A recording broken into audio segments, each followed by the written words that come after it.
আপনি যে অবস্থানে থেকে অসুখী, এই অবস্থানে আসাটা অনেকের কাছে স্বপ্ন। সব সময় বলবেন শুকর আলহামদুলিল্লাহ, আল্লাহ অনেক ভালো আছি, আল্লাহ অনেক সুখে আছি। শুকর গুজার হবেন, কমপ্লেন করবেন না এইটা নাই ওইটা নাই। কিন্তু কত কিছু যে আল্লাহ দিয়েছে ওইটা লিস্ট করলে লিখেও শেষ করতে পারবে না, ঠিক কিনা?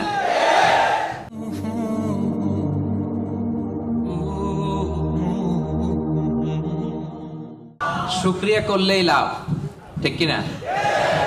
শুকরিয়া করলে নেয়ামত বাড়ায় দেয় কে? না শুকরি করলে শাস্তি দেয় কে? আল্লাহ বলেন লা ইন শাকারতুম লা আযীদান্নাকুম, যদি নেয়ামতের শুকরিয়া করো আমি আল্লাহ নেয়ামত আরো বাড়ায় দিব। বেতন 2000 রিঙ্গিট, এটারে 3000 বানায় দিতে পারে কে? পারে না উনি? ওনার ধনভাণ্ডারে কমতি আছে? আল্লাহ বলে এই বানি আদম লাউ আন্না আউওয়ালাকুম